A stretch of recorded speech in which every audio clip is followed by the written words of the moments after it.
a true prophet was in their midst. This is a chapter in the book God dictated to me, Isaiah 53, in the day of the Lord. Ezekiel is a prophet whose name means God strengthens. He is of the son of Buzi and a priestly descent. That means he's of the tribe of the Levites. He is taken away with King Jehoiakim at the time of Nebuchadnezzar's second attack on Jerusalem. Jerusalem was defeated and deported in two different attacks, as I understand it. This is Ezekiel chapter 33, pages 30 through, verses 30 through 33, with commentary by Rashi, which I obtained at Shabbat.org on the internet. Verse 30, and you, son of man, the members of your people who talk about you beside the walls and in the entrances of the houses, and one talks to the other, one to his brother, saying, come now and listen to what the word is that is coming forth from before the Lord. And this is how Rashi interprets that. Who talk about you. His commentary, who mock you. In a sense, I can kind of read that and say, it doesn't sound like they're really saying mock, but they're talking to each other and to the brothers, and this is who they're talking about him, I guess is where it comes from. And of course, there could be some translation problems into English. But this is where it becomes real clear here in 31 that this is teachings to Ezekiel while he's going to, this is occurring in Jerusalem before he's taken away in a second attack, because he goes through the fire of refinement at his house near Jerusalem. He's not inside Jerusalem because he's forced to lay on his side facing Jerusalem and to prophesy against them, to tell them, y'all sinning too much, this and that, you need to repent, you need to stop, because y'all going to get defeated and taken away if you don't. That's God's wrath on you.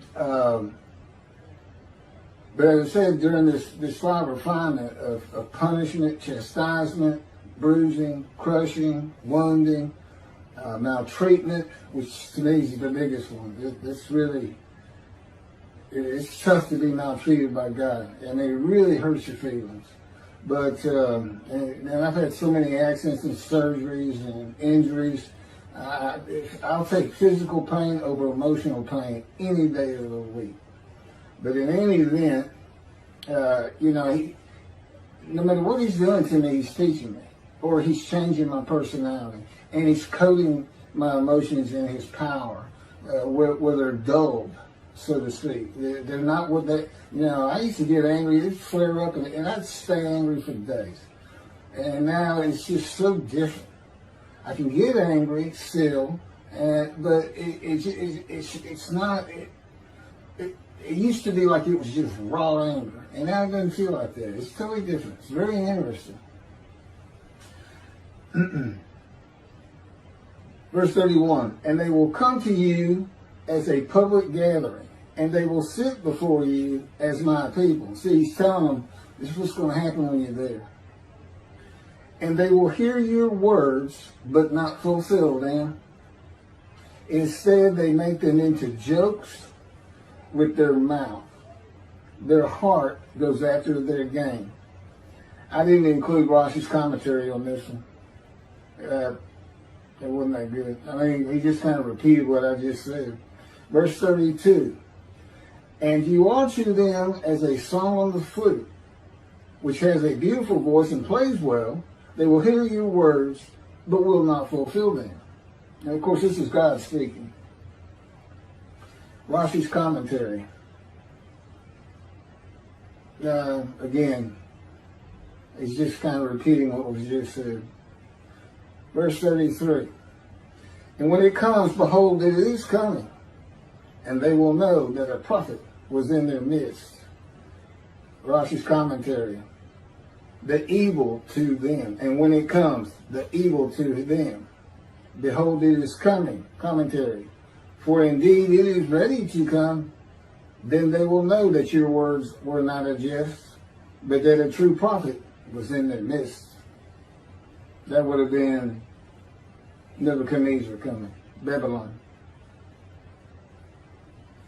This is Ezekiel. But I want to point out that there seems to be some conflict in the understanding in some of this, and I can straighten it out. Some of these verses by Ezekiel apply to the Assyrian Babylons. Some of them, and most of them, and the important ones that I'm going to be noting, apply to the Roman dispersal that has returned. And some of them apply to both. They can both, what's being said could apply to the exiles and to the dispersal. Thus said the Lord God. This is Ezekiel chapter 34, verse 10 through 13. Thus said the Lord God, I'm going to deal with the shepherds. I will demand a reckoning of them for my flock, and I will dismiss them from tending the flock. The shepherds shall not tend themselves anymore. For I will rescue my flock from their mouths, and it shall not be their prey. Now remember, this is being written in antiquity. I mean, like that last sentence, I will rescue my flock, this and that, and it shall not be their prey, as though all rabbis today are praying on. Well, that's not true. But what is true is they're to dismiss, because this does not apply to the Assyrian Babylonian exiles.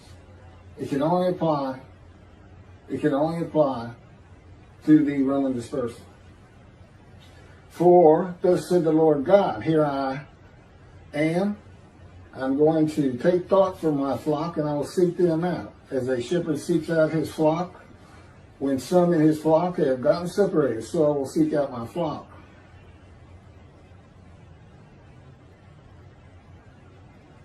I will take them out from the peoples and gather them from the countries, and I will bring them to their own land. And I will pasture them on the mountains of Israel, by the water courses, and in all the settled portions of the land. Okay, that sounds like he's talking to the exiles, and possibly the dispersal at the same time, but he's not. Why? The northern kingdom was inhabited by Gentiles. The settled portion would be not the wilderness.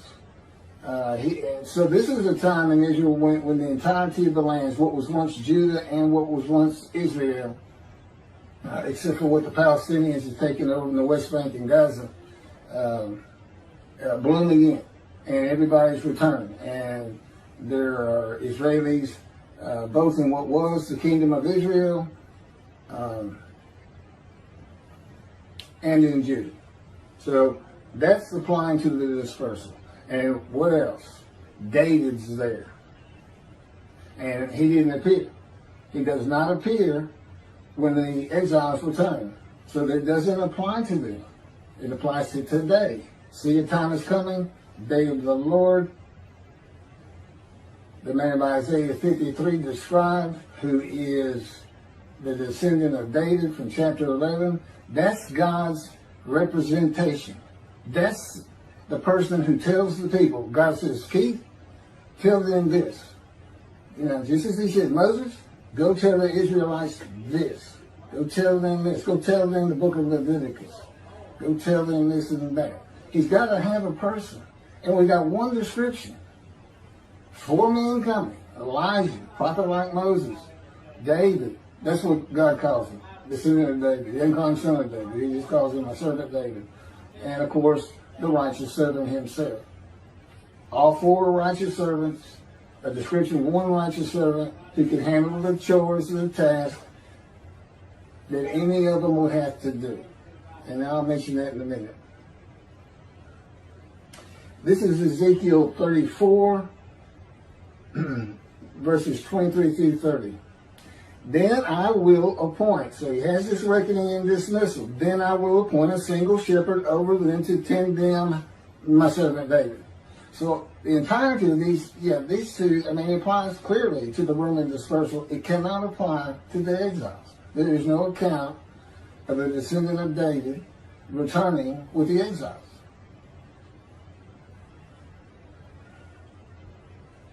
That comes up in Ezekiel too.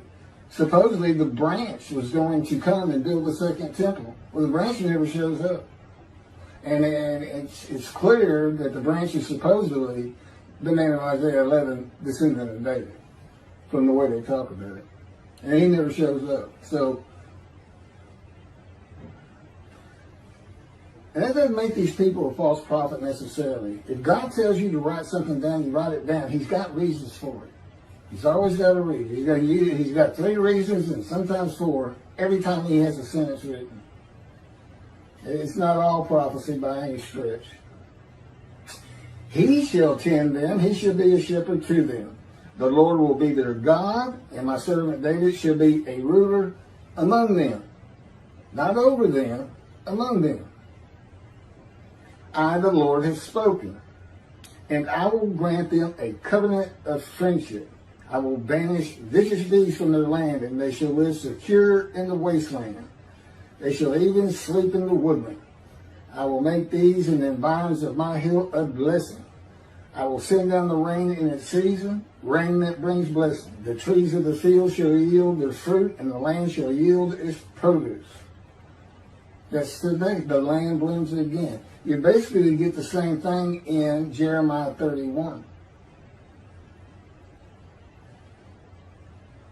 See, a time is coming. My people shall continue secure on its own soil. Well, the exiles did not continue secure on their soil. See, he says this is you're not going to be defeated again as long as you pay attention to my prophet. There's things that have to be done to secure that. So this doesn't apply to the exiles either, because Rome defeated them. They shall know that I am the Lord when I break the bars of their yokes and rescue them from those who enslave them. They shall no longer be a spoil for the nations, and the beasts of the earth shall not devour them. Of course, you had the Holocaust after that too.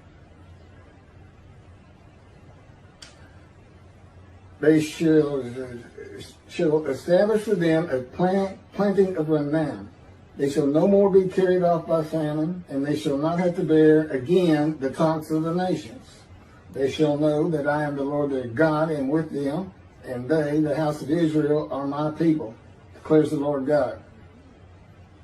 Ultimately, this ends up as, what is the purpose that might prosper, God?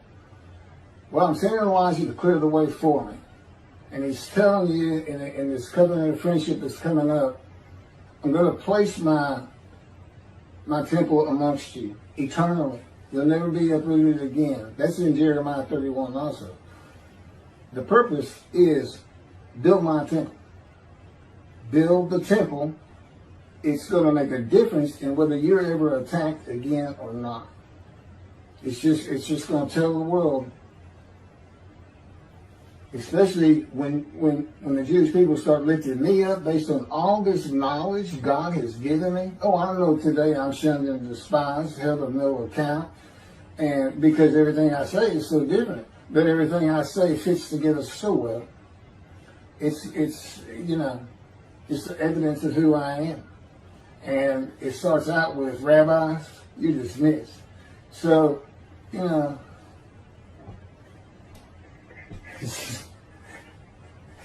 sounds like a tough road to hoe, but then again, they don't go to heaven if they don't listen to me. So, they're just going to say, well, I don't believe he's dated. I haven't been dismissed, and I don't even know what that means. I'll tell them to watch these videos.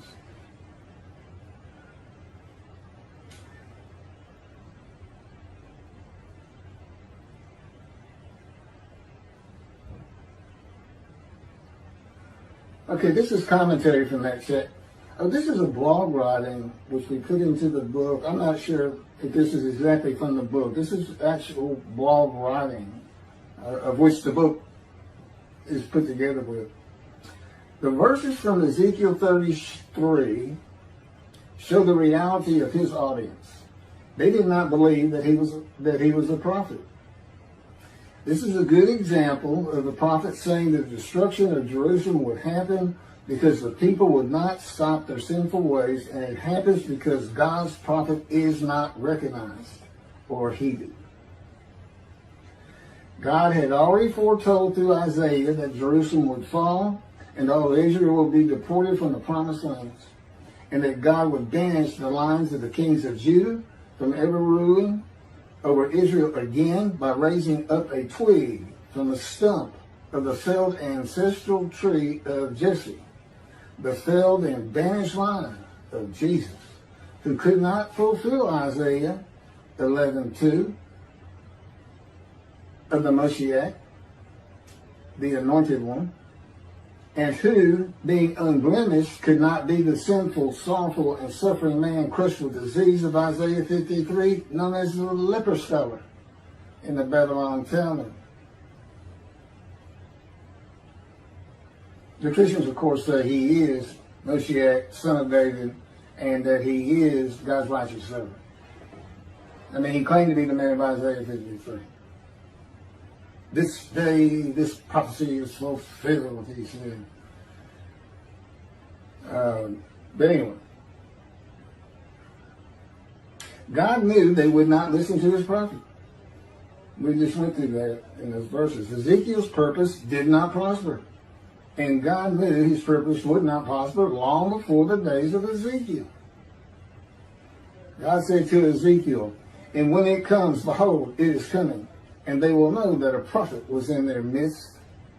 And Rashi commented, "And when it comes, the evil to them, behold, it is coming, for indeed it is ready to come.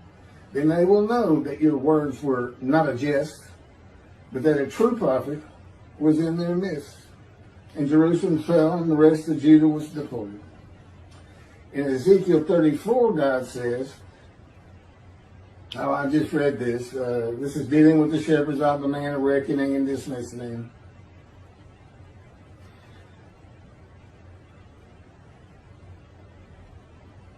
"Then I will appoint a single shepherd over them to tend them, my servant David." Of course, that did not happen. That is for the Roman exiles and dispersal of the Jewish people throughout the world when Elijah returns with the angel of the covenant of sin forgiveness for God's gracious return to Jerusalem in the day of the Lord. It makes sense. See, the time is coming. We're going to get a whole lot of things straightened out, and I'm going to get my temple rebuilt, and I'm going to make sure nothing happens to my people again. I'm glad they came home, is basically what he's saying. Y'all finally came back after 2,000 years of desolation. Yeah, I'm coming back. That's all it is. Y'all come back, I'll come back. He wants to be with you. He wants to live amongst them. There are reasons he likes his presence to be on this planet, and particularly with his people. Particularly with his people. There's reason. I mean, beyond doing it for the Jewish people. I mean, for him himself, the entity that he is. You know, he doesn't have eyes.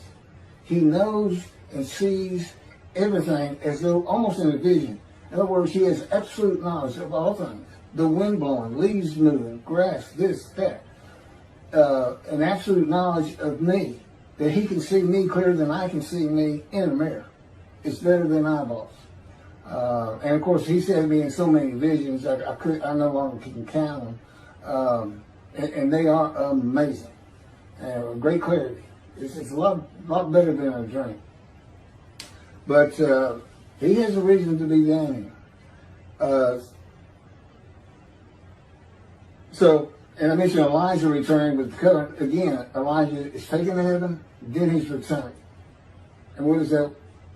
It's two things. One, you would expect him to be able to talk to the angel who has the covenant, which is, there's only two covenants, friendship and sin forgiveness of Jeremiah. It has to be Jeremiah.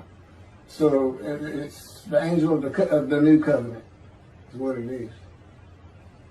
And you would expect Elijah, having been in heaven for thousands of years, to be able to talk to him. So there's a little symbolism there, or figure of speech. All will be forgiven between God and his wife, his bride, his children of the Jewish people. The Jewish people. They will be friends again. And that just means y'all came back home. It's kind of like the dad who's been sitting out on the porch just waiting. When they're going to come on. I know we fuss with each other. And when they come back in, it's going to be good. Can't wait.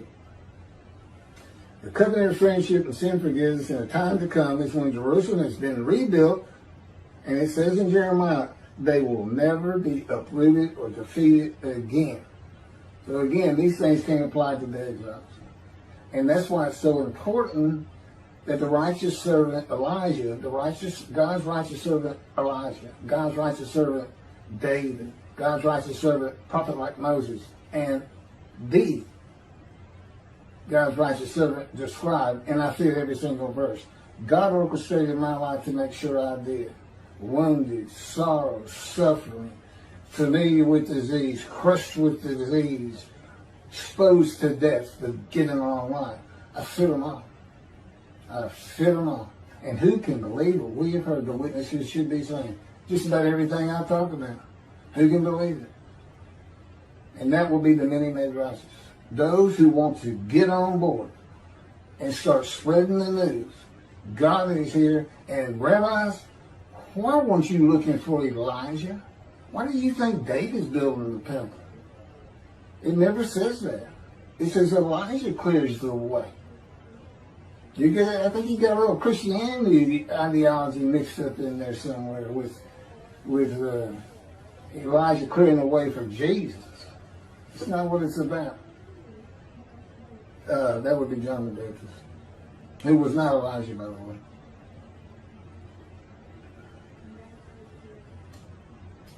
This is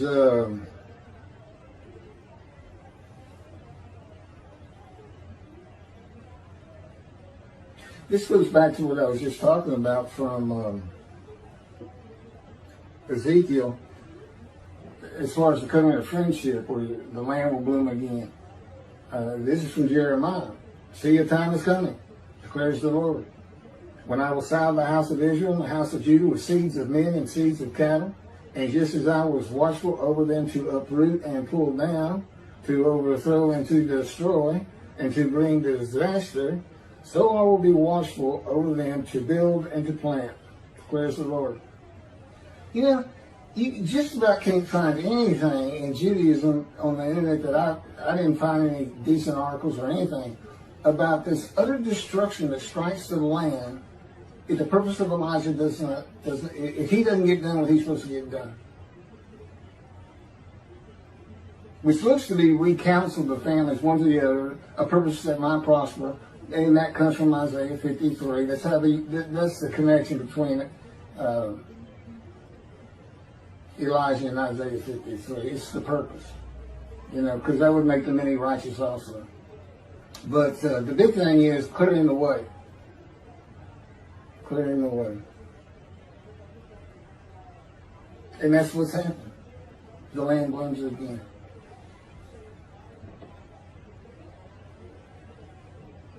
This is when the Jewish people return to the promised land and make it bloom again.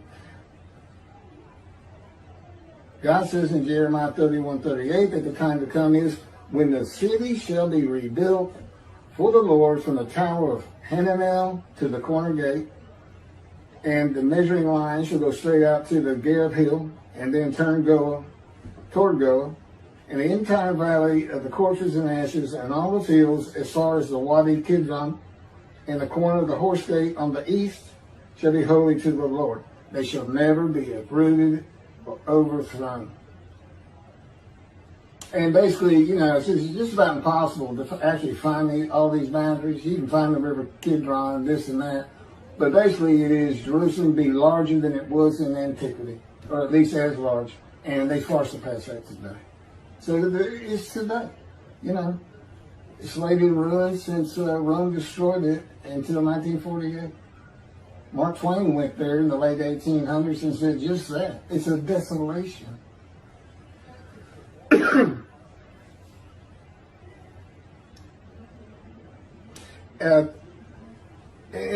And that's another reason. None of this stuff happened with this supposedly Elijah or Jesus and this and that. God was in his temple. He didn't have to have a covenant of friendship. You know, he's already there. He's not returning suddenly. Elijah, you know, once he comes, they're never to be uprooted and overthrown again. It can't be John the Baptist. All that, you know, I've got plenty on the book of lies and deceit. That's what it is. That's what it is. It's the most deceitful book ever written, and its star character, Jesus Christ, is the biggest liar and deceiver that has ever lived on the face of this planet, based on his own words. And the number of people deceived, billions. There's 2 billion right now that are deceived. That's just right now. You're talking about over 2,000 years. So I say that boldly. And I want somebody to find me a bigger liar. I'll ride this ass into Jerusalem, and as all the prophets say of me, the Gentiles shall spit on me, spite me, scourge me, kill me, and on the 3rd day I shall rise. You know what it really says? One prophet. First of all, that's never said. The Gentiles will do it. It's never said. You can't find it anywhere. Inside the Bible, outside the Bible, and things that one cannot find. It's not there. But you can find Messiah riding his ass into Jerusalem. Zechariah chapter 9. And he shall ride this ass into Jerusalem. And there he shall defeat the enemy and make all the countries around surrender and bow down. These aren't the exact words, but you get the point. He doesn't ride in to get killed. He rides in to defeat and destroy the enemy and become king of the lands from ocean to sea. He changed it. Those are words straight from his mouth. Now you find something more deceitful than that. I mean, all of Christianity is based on it. The prophet said it. The Hebrew Bible is prophetic of Jesus coming. No, you took it and you changed it. You stole the book of the children, and in chapter 51, which comes right before my description, chapter 52, which leads into 53, he passes his wrath to Christianity, those who told you to get down and walked all over you. That's who he passed it to, and I'm bringing it to them in Jews. You can help.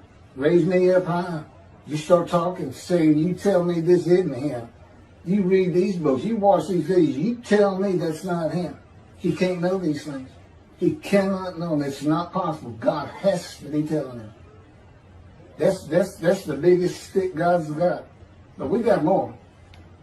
Isaiah 53. The man's a Gentile. He comes from Edom, and of the Jews none are with him. Edom, it means Gentiles. And Edom was a Gentile land. And, yeah, he's not a Jew. He's not a Jew, y'all. He's a Gentile. Can't be Jesus. Jesus is a Jew. For instance, doesn't come from the stump of Jesse. They may not even know what that means. Well, you know, we only have one ancestral tree of peoples who had a kabillion kids. And it was chopped down.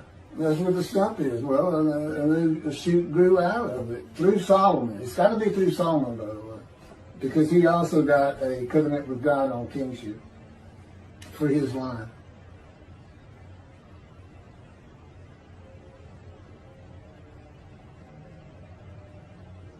You want me?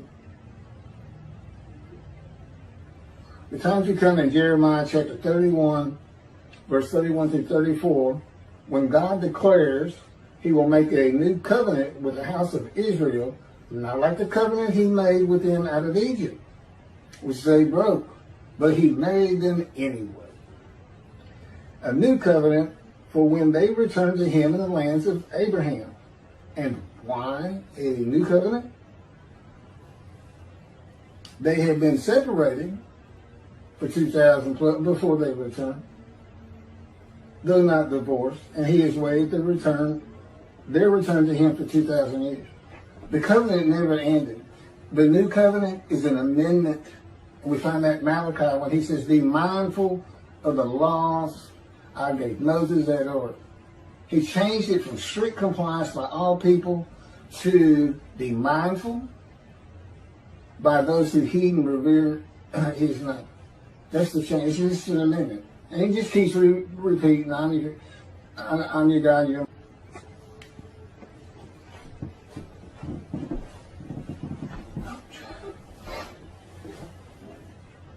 I'm your God and you're my people.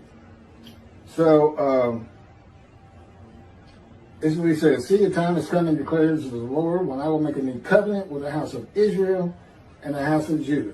It will not be like the covenant I made with their fathers when I took them by the hand to lead them out of the land of Egypt, the covenant which they broke, though I espoused them, married. Anyway. But such is the covenant I will make with the house of Israel after these days, declares the Lord. I will put my teaching into their inmost being and inscribe it upon their hearts. Then I will be their God, and they shall be my people. No longer will they need to teach one another and say to one another, heed the Lord. For all of them, from the least of them to the greatest, shall heed me, declares the Lord. Because I will forgive their iniquities and remember their sins no more. Okay, first of all, writing toward your heart's a metaphor. What does it mean? And how is it that the forgiveness of sins of all the Jewish people is going to cause that to happen? Because it wouldn't. And there's too many Jewish people who aren't religious. It wouldn't happen. And he makes it clear in Malachi, I know there's plenty of people who don't heed, fear, and revere my name. And that's why he's making a scroll of remembrance. And that's with the covenant at hand to be delivered. So this is just, it's written, you can't take it literally. It's going to happen. But, God says, if I'm forgiving all my people, then this is what I expect. Everybody's going to heed and love me. And it's going to bring everybody to observant Judaism, which means if everybody's studying and working and going to synagogue, they don't need to, they become very learned and don't have to ask each other questions. That's all that's about. You got the amendment, and now you got sin forgiveness. And the same sin forgiveness the exiles got. They became a holy seed, built the second temple. What are we doing today? Why am I here? To clear the way. To bring the wrath to Christianity, reckoning and dismissal to the rabbis. That's, I'm the reckoning and the wrath. I'm God's tool for that. God's instrument. A firebrand pulled from the fire. A man in divine veins. God says that his forgiving their iniquities and remembering their sins no more will accomplish this putting of his teaching into their inmost being and inscribed on their hearts. But one has to understand God and his scripture of the Hebrew Bible from his perspective and the manner in which it was written to know what this means. Mind you, he dictated that to me. Write this down, Keith. Keith, get your computer. Okay, go ahead. You copy that. Now, write this. Type this.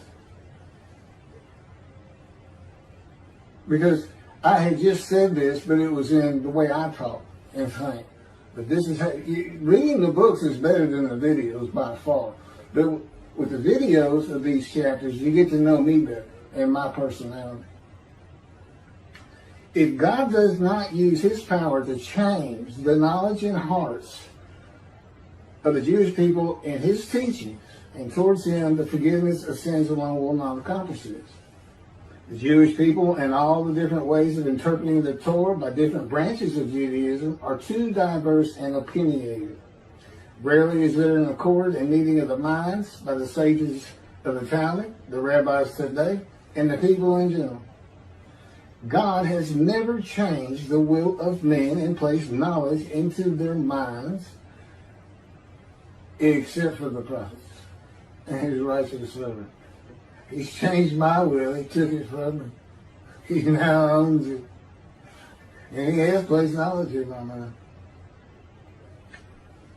Into their minds or changed their emotions and feelings towards him in his power. He spent 40 years in the desert with Moses and the Israelites, changing the minds and hearts of the Hebrews with his teachings he gave to Moses at Oreb. And here we're dealing with the same teachings. An amendment. And he became their God, and they became his people at Oreb, Sinai, just like the covenant to be made in a time to come.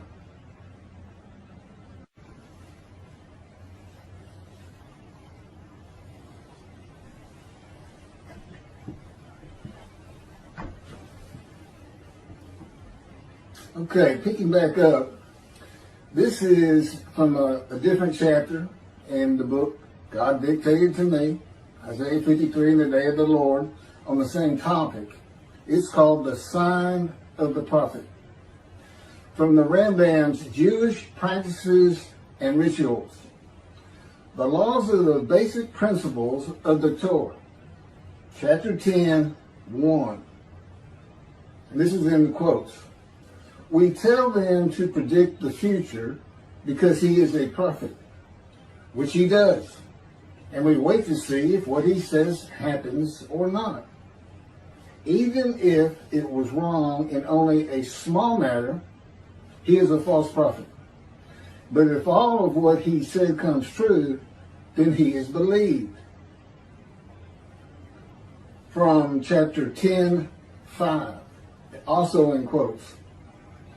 If a prophet says about another prophet that he is indeed a prophet, then he is assumed to be a prophet.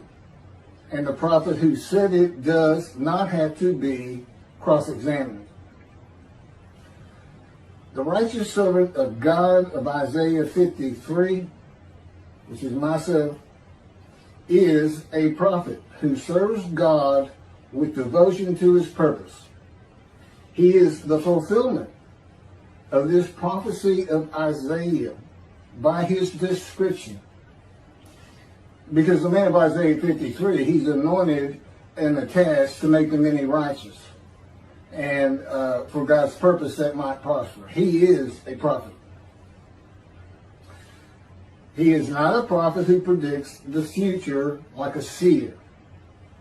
He is a servant, just like Moses and Joshua, and like Elijah and Elisha.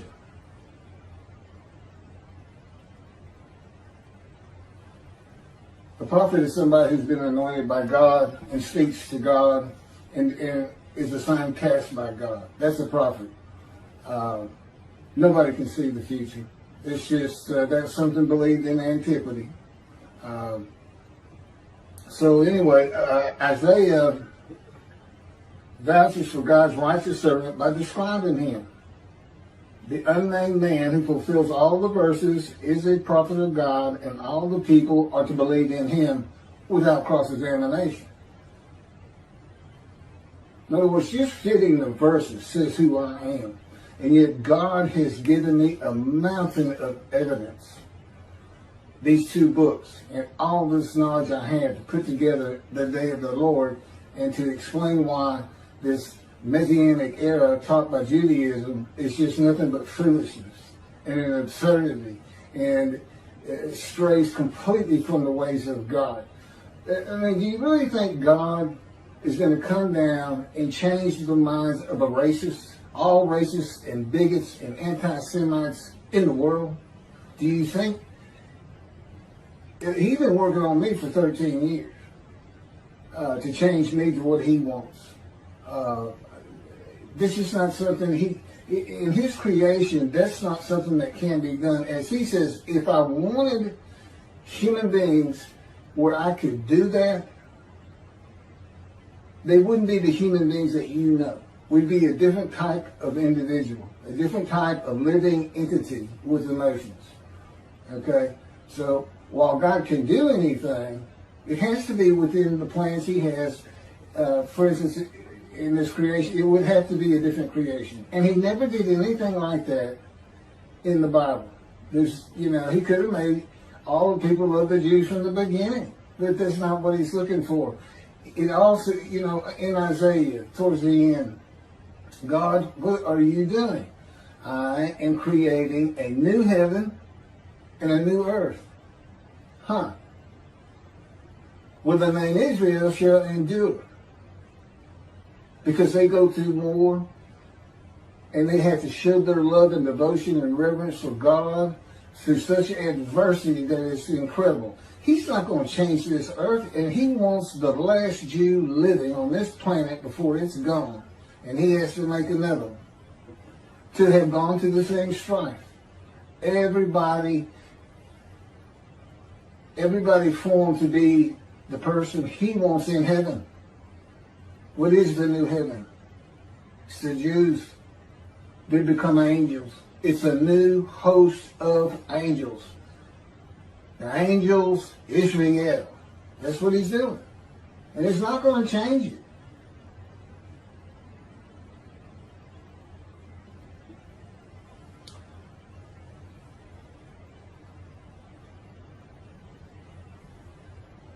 Okay, this is from chapter 10:5.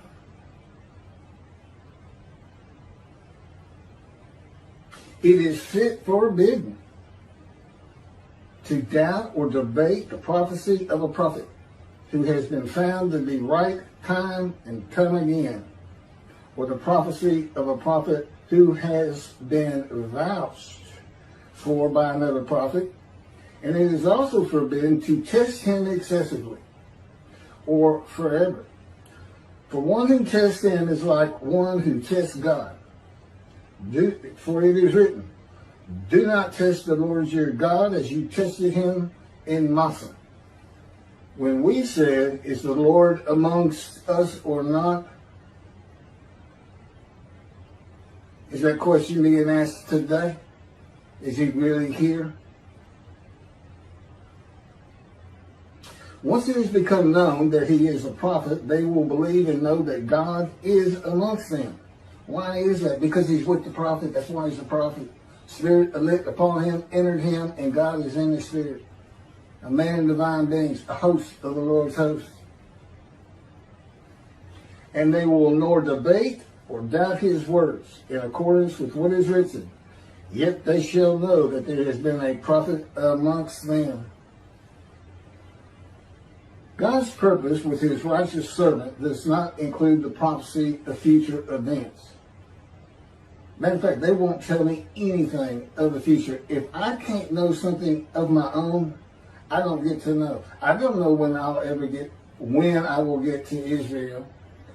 You know, I don't know when the right people are going to hear these tapes, read those books, and recognize me and become the witnesses who will want to show their devotion and reverence for God by asking the question, who can believe what we have heard? Who can believe our report? Upon whom is the arm of God been revealed? That's Ezekiel 53.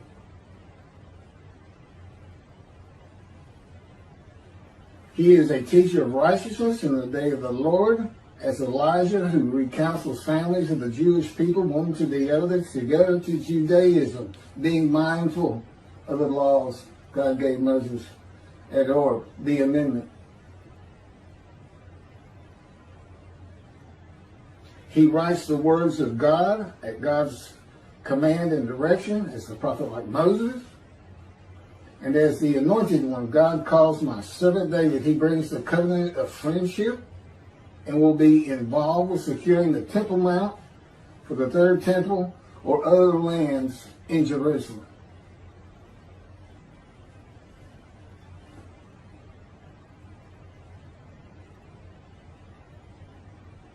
It's kind of a long tape, but it's worth listening to.